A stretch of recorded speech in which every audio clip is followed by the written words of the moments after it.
What is up, everybody? It is JT Sports. I am back to you guys with another video.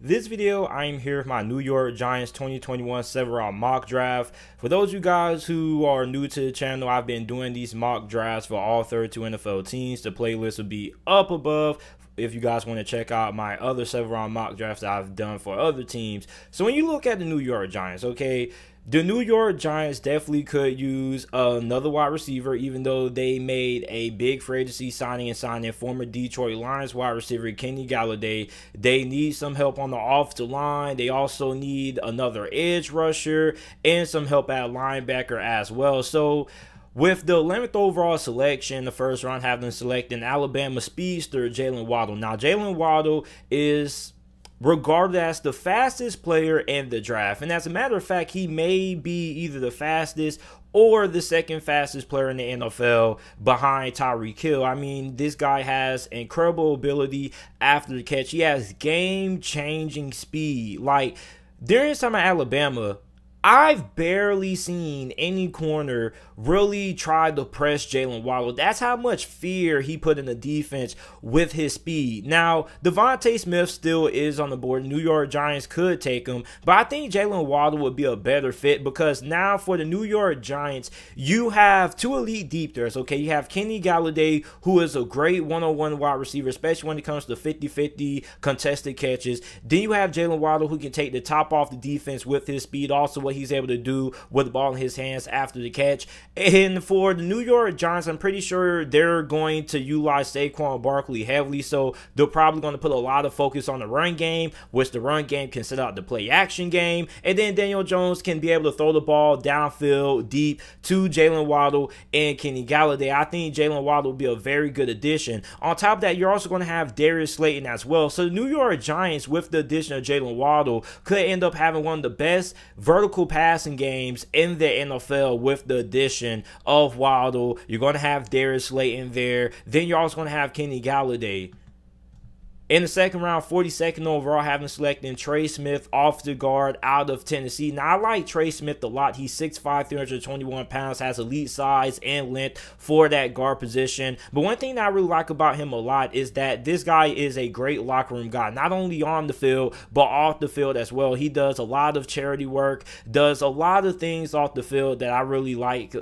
And when you look at New York Giants, okay, you're looking at an offensive line that did improve over the course of last year. But I think you bring in TREY Smith. This is a guy who can start right away day one for you. This guy is an aggressive blocker with an incredible mean streak. This guy is really mean and nasty when he's on the field. Off the field, he's one of the nicest guys that you will meet. When he's off the field, this guy is a nasty, tenacious blocker. And I think he will fit well in the power run system, which is something that I think the New York Giants are going to incorporate more with Saquon Barkley coming back fully healthy. The only downfall about TREY Smith is that he has blood clot issues. Aside from that, I think this guy is probably one of the more underrated offensive linemen in this draft class, and I most definitely could see him going a lot earlier than 42nd. As a matter of fact, before the season began last year in 2020, he was marked to go in the first round by a majority of guys in the mock draft community. So I think the New York Giants will be getting a pretty good pick here in the second round in TREY Smith out of Tennessee. 76th overall, I have them taking edge rusher out of my favorite college football team, the University of Miami edge rusher, QUINCY ROCHE. Now, QUINCY ROCHE is 6'3", 245 pounds. He had a pretty good college career. He had 13 sacks, 19 tackles for loss in 2019 with the University of Temple. Then he transferred to Miami last year. He had 14.5 tackles for loss, 4.5 sacks. So he has pretty good production. He also is pretty good using his hands as well. The downfall that a lot of people have on QUINCY ROCHE is that he isn't that explosive of an athlete that people want out of that edge rush position. As a matter of fact, I think a good comp for QUINCY ROCHE will probably be AJ Epinesa. Remember, a lot of AJ Epinesa fans out there last year around this time, they're very high on AJ Epinesa, but then it came to the combine. He didn't really test all that well. He wasn't known as an explosive edge rusher. When you look at QUINCY ROCHE, this guy isn't flashy. He's not going to have a lot of high route rule, chase down sacks or anything like that. But what QUINCY ROCHE gives you, he gives you a guy who's going to be a consistent 6 to 7 sack per year guy. He's going to end up being a nice piece for the New York Giants because New York Giants Giants don't really have any dominant pass rusher right now. So when you look at the New York Giants, okay, you got Leonard Williams there. Okay, he's one of the best interior defensive linemen in the NFL, but you don't have an outside pass rushing threat. So I think QUINCY ROCHE is a guy who can come in. Maybe his rookie year, he'll be more of a rotational player, but I think he can develop into a pretty solid pass rusher, a 6-7 year sack per, sack guy every single season. I think that's pretty good for the New York Giants, who need some help at that edge rusher position. In the 4th round, 117th overall, I have them selecting a guy who may have the best name in this year's draft, Stone Forsythe out of the University of Florida. This guy is 6'8", 307 pounds. Let me repeat that.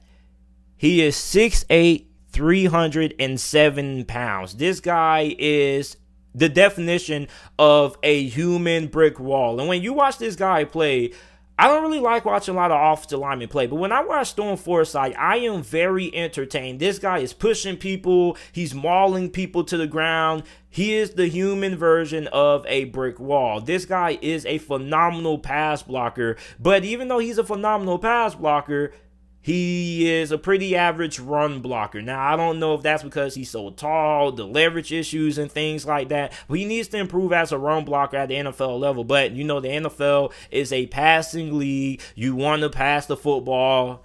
I think Stone Forsythe is a great pick for the New York Giants. He can improve as a run blocker, but when you have a guy who is this great as a pass blocker in the 4th round, I don't think you can pass on that. This guy is 6'8", 307 pounds. This guy is massive. He's tall. He's big. This guy is a human wrecking machine at that offensive tackle position.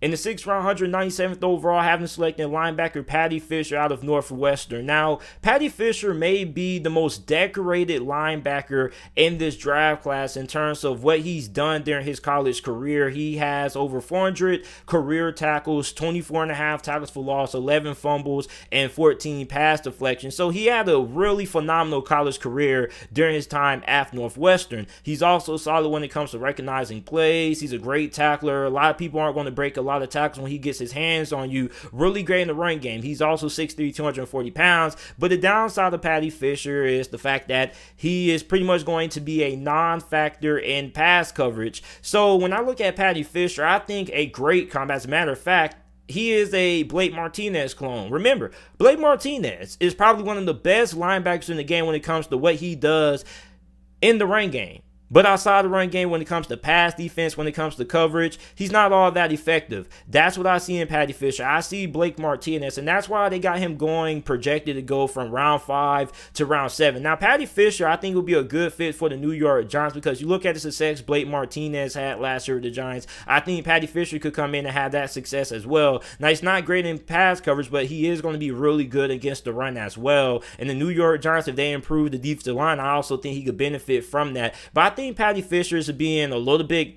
overlooked because of how much of a non-factor he is in pass coverage, and that's understandable because, like I mentioned earlier with Stone Forsythe, this is a passing lead, and if you can't, stop the pass or you can't contribute in pass coverage, then you're pretty much a liability when teams go to throw the football. But I definitely think there is a place and a role for Paddy Fisher in the NFL, and I most definitely think that he can make an impact somewhere for a franchise, and I think New York Giants would be a pretty good pickup for Paddy Fisher in terms of where he fits and a good team fit for him.